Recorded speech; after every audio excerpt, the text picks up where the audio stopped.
Bonjour, c'est un plaisir de vous retrouver pour les vidéos. Un rythme un peu décousu, je le sais, au cours de ce mois d'avril. Il y a plein de projets qui se télescopent et je sais que j'ai encore quelques vidéos à faire sur la série sur les yeux. Ne vous inquiétez pas, elles vont venir. Là, je pars en stage. De retour de stage, on fera cette série de vidéos sur les yeux. Et surtout, comme je vous l'avais promis, au mois de mai, on va fêter un petit peu les 2 ans de cette série de vidéos mémorables sur le jeûne en refaisant une série de vidéos sur le jeûne très pratico-pratique pour s'y mettre maintenant. Et on va même initier un jeûne collectif, je pense, vers la fin mai. C'est pas encore très clair dans mon esprit, mais à partir du 15 mai, de retour de stage, ça va y aller. On va faire des vidéos beaucoup plus régulières pour accompagner tout cela. Ça sera aussi une façon, puisqu'il y a toute la communauté musulmane qui va être à jeûner pour le ramadan, ça sera une façon d'être tous dans la même direction d'une certaine manière, en commun, fraternellement.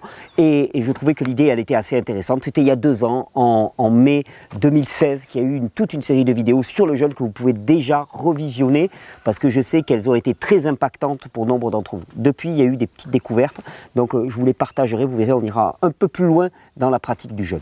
Pour l'heure, aujourd'hui, j'avais une question qui est arrivée, qui m'a vraiment interpellé et qui m'a semblé un excellent sujet de réflexion sur les troubles psychiques et psychiatriques. C'est une question de Michael, je vais vous la lire telle qu'elle et on va y répondre de manière très directe et rapide.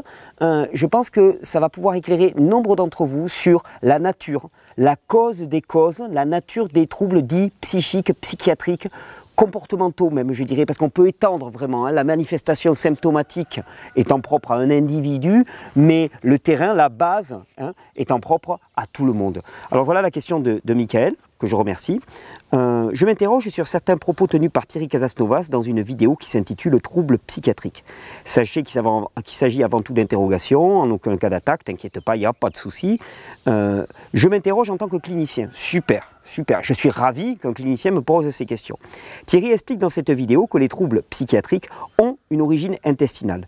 Et lorsqu'il émet cette affirmation, on dirait qu'il sous-entend, je peux me tromper en disant cela, que c'est toujours le cas. On dirait qu'il ne laisse aucune place à d'autres pistes éventuelles. Donc on va commencer par cette assertion. En science, il y a quelque chose qui est très difficile, c'est de prouver la causalité.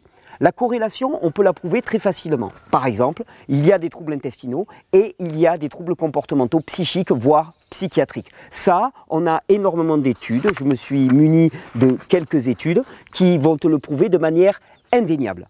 Ensuite, le rapport de causalité. Est-ce que c'est les troubles intestinaux qui causent les troubles psychiques ou les troubles psychiques qui causent les troubles intestinaux? C'est beaucoup plus difficile à dire. Donc, en aucun cas, si je l'ai laissé entendre à l'époque, en aucun cas je ne peux me permettre de dire qu'il y a une causalité dans ce sens-là et non pas dans l'autre. Et on va voir en vérité que la plupart du temps, c'est une espèce d'aller-retour entre les deux.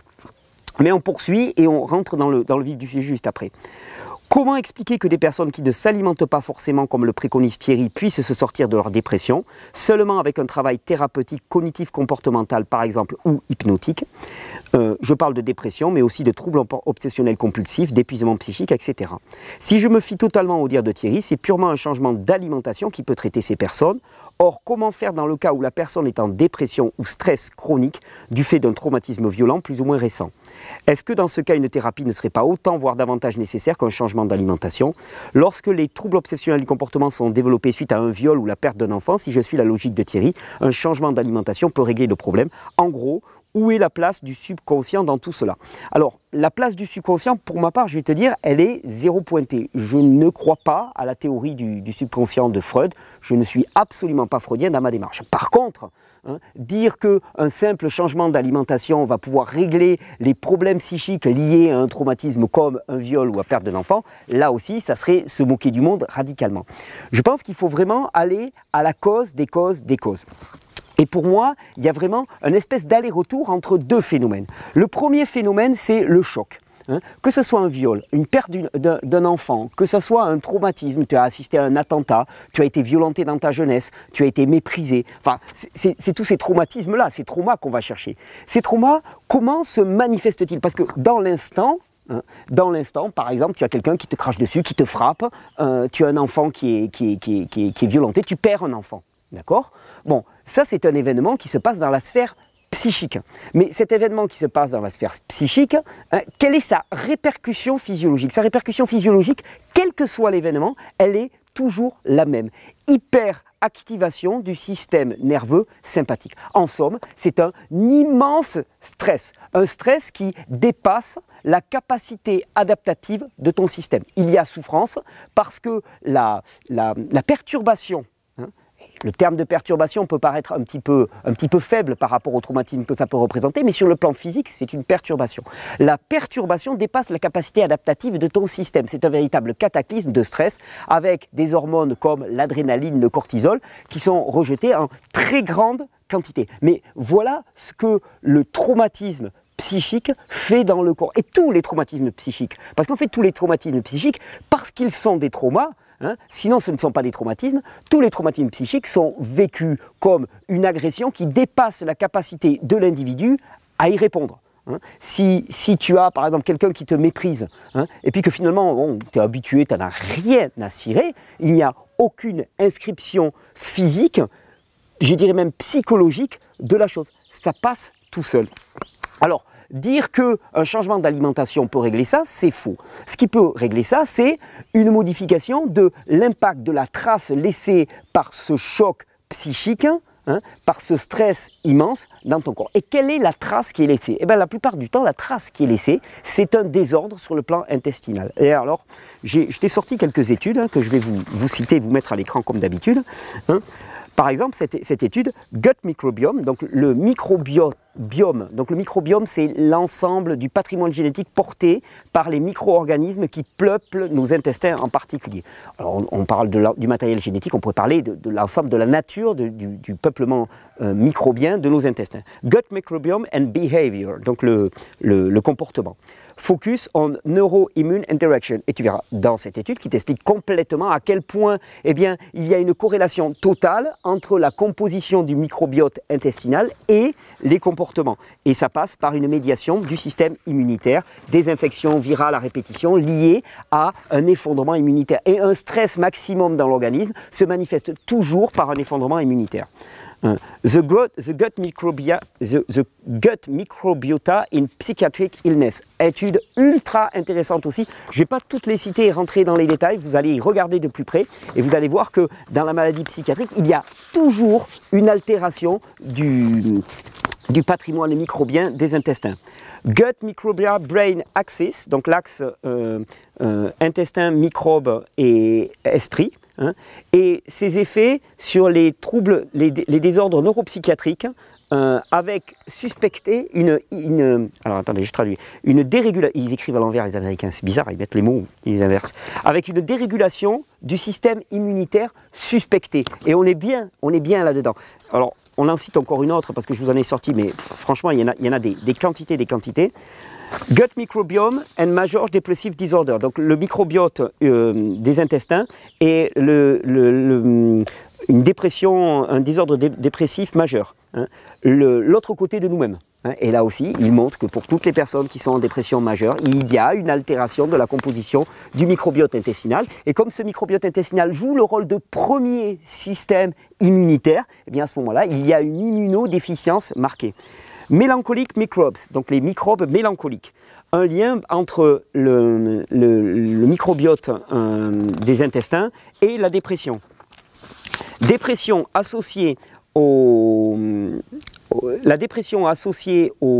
bactéries intestinales, au microbiote intestinal, induit des changements neurocomportementaux chez le rat, par exemple. Donc tout ça, c'est la littérature que tu peux aller voir. Et celle-là qui est particulièrement intéressante, sur laquelle s'il y en a une à regarder, c'est bien celle-là. Stress and the gut-brain axis, donc le stress et le lien entre les intestins et le mental, l'esprit.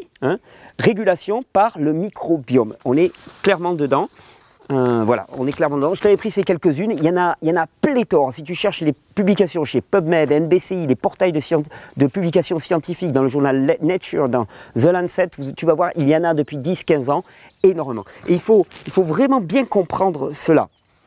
Quelle est la nature du trouble psychique? Je ne crois pas à la théorie du subconscient qui range et ainsi de suite. Je crois que nous vivons des événements traumatiques dans notre vie qui dépassent notre capacité adaptative. Ces événements traumatiques qui dépassent notre capacité adaptative amènent à une altération un impact direct, comme le montre la dernière étude que je vous ai citée.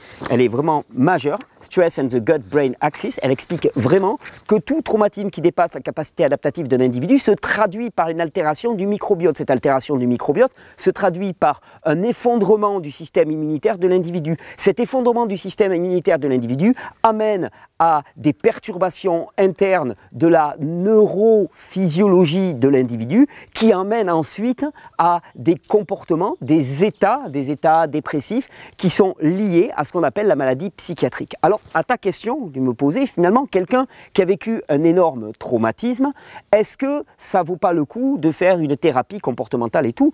Je te dirais, tout dépend. Dans ma vision, tout dépend. Si le stress lié à cet événement perdure toujours, il est évident que la première des choses à faire, en tout cas l'une des choses majeures à faire, c'est par un accompagnement de type comportemental, enfin, voilà, les différentes techniques que tu sembles connaître parfaitement, eh bien, amener à cette personne à passer au-delà, à l'accepter, enfin mes mots ne seront peut-être pas très adaptés, en tout cas à faire en sorte que le stress vécu au quotidien par la mémoire de cet événement s'arrête, parce que sinon au quotidien, l'effet de ce traumatisme perdure dans l'individu. Ensuite, une fois que ceci est fait, il reste une signature à l'intérieur de cet individu et cette signature n'est pas de l'ordre du subconscient parce que cette théorie-là, cette théorie freudienne n'a jamais été démontrée. D'ailleurs, par essence, elle ne peut pas être démontrée. Par contre, ce qui peut être démontré, c'est comme dans toutes les études que j'ai présentées, qu'il y a une altération du système immunitaire qui conduit certainement à l'entrée massive de bactéries, virus, champignons, levures à l'intérieur de l'organisme qui modifient globalement le comportement. Et si tu veux t'en persuader, ben tu regardes toutes les études que je t'ai présentées et tu vas voir que toutes ces études traduisent la même chose, effondrement du système immunitaire qui conduit à l'entrée de populations pathogènes à l'intérieur de l'organisme qui modifient le comportement. Il y a par exemple une étude que tu peux trouver très facilement, je ne l'ai pas là avec moi, qui montre que des souris qui sont infectées par Toxoplasma gondii, ce qu'on appelle la toxoplasmose, des souris qui sont infectées par Toxoplasma gondii voient leur comportement modifié. Au lieu de raser les murs pour se protéger des chats, elles traversent tranquillement, en prenant leur temps, au milieu de la pièce, et elles sont de fait une proie facile. Qu'est-ce qui modifie à ce point leur comportement? Cette bactérie qui est à l'intérieur de l'organisme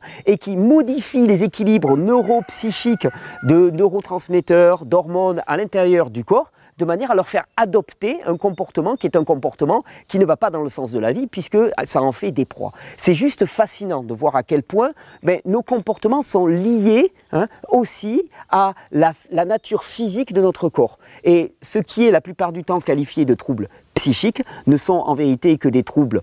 Une fois que le stress initial a été absorbé et que l'on en est sorti, ma conviction est que l'essentiel des troubles psychiques et psychiatriques ne sont qu'une altération profonde du système immunitaire liée à un premier événement. Si cet événement perdure dans la mémoire de l'individu, il s'agit de l'arrêter, mais une fois qu'il est arrêté, il s'agit de réparer le terrain. Et c'est comme ça que énormément d'expériences ont été faites, en particulier en Russie, parce que quand il s'agit de réparer le système immunitaire, je ne connais qu'un. J'en connais une voie majeure, la voie royale, la voie que je vais vous présenter fin mai, c'est le jeûne. Et c'est comme ça qu'on a pu faire jeûner des schizophrènes pendant 3 semaines en Russie et qu'au bout de 3 semaines, 100% des schizophrènes qui étaient présents dans cette clinique ne présentaient plus de troubles psychiatriques. C'est pour ça que moi j'ai vu des dizaines et des dizaines de personnes qui étaient atteintes de dépression, qui étaient atteintes de troubles du comportement obsessionnel et ainsi de suite, pratiquer régulièrement le jeûne et à la fin du jeûne avoir une amélioration sinon totale, majeure au moins de leur comportement. Et c'est là où se joue l'enjeu. Alors, ce n'est pas l'un contre l'autre, ce n'est pas les thérapies comportementales contre l'approche physiologique, c'est l'un avec l'autre. Et tu me dis, oui, mais alors comment ça se fait que finalement il y ait des personnes qui ne modifient pas leur hygiène de vie, leur alimentation, qui ne jeûnent pas, et qui quand même s'en sortent grâce à des thérapies comportementales. Parce qu'il y a quelque chose de fabuleux dans le corps qui s'appelle l'homéostasie. Et l'homéostasie, elle fait que spontanément, le vivant va vers son état, vers le meilleur de lui-même, vers le meilleur fonctionnement. Et le jeûne est quelque part l'activation la plus puissante de cette capacité à l'homéostasie. Mais cette capacité à l'homéostasie, elle a lieu en permanence, tout le temps. Donc, une personne pour qui il y a eu un événement traumatique, cet événement traumatique, on accompagne cette personne pour lui permettre de le dépasser. En tout cas, que cet événement traumatique dans sa mémoire ne soit plus actif comme un stress quotidien.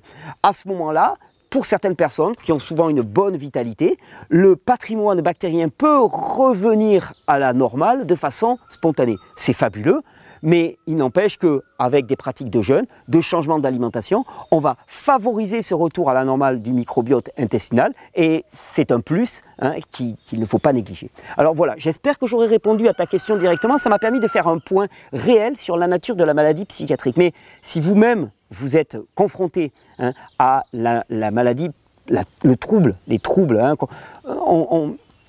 on qualifie souvent des troubles psychiatriques ou on parle de troubles du comportement. Je ne crois pas aux troubles du comportement.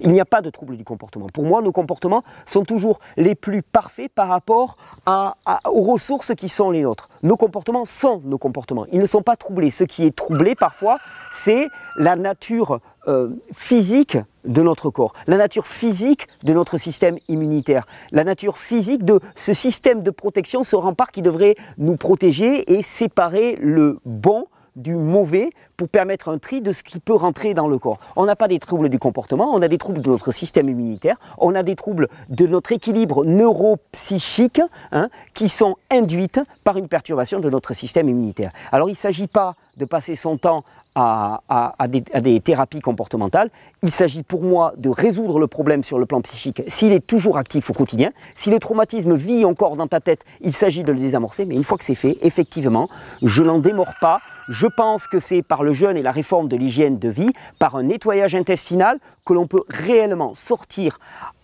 définitivement et en plus par le haut, c'est-à-dire en améliorant son état de santé, des états psychiatriques perturbés. Et j'ai des témoignages à l'appui, j'ai énormément de témoignages, énormément d'exemples. D'ailleurs, toute personne qui est en crise de décompensation, par exemple, psychiatrique, simplement, tu l'as fait jeûner 2-3 jours, tu la purges, tu lui permets de vider son contenu intestinal. Tu prends intestinal 3 par exemple, et puis tu fais des lavements par exemple aussi, un mélange pour les intestins qui va bien nettoyer. Tu fais des lavements à répétition et tu vas voir que l'état psychique de cette personne va être radicalement changé. D'ailleurs, je l'avais fait dans une vidéo, je l'avais dit dans une vidéo, comment changer votre vie en une journée. Si tu es la tête dans le trou, simplement essaye de jeûner une journée. Et je dirais mieux que ça, essaye de jeûner à sec. Sans boire. Alors pas pour tout le monde, bien sûr, adaptation, vous connaissez la rhétorique, on y reviendra au cours du mois de mai, mais essaye de jeûner une journée. Tu vas voir à la fin de la journée comment tu vas envisager la vie, parce que tout jeûne va se traduire par un boost de tes hormones, adrénaline, noradrénaline, testostérone et ainsi de suite, et tu vas voir que le sang qui arrive mieux au cerveau, la circulation sanguine qui se fait mieux liée à ce boost hormonal, tu vas voir que tu vas envisager les choses un petit peu autrement. Alors j'espère que j'aurai pu rééquilibrer, éclaircir mon propos. Non, je ne crois pas au subconscient. Je crois à l'ancrage physique de choc psychique vécu sur le plan psychique et qui s'incarne dans la matière sous forme de perturbation du système immunitaire.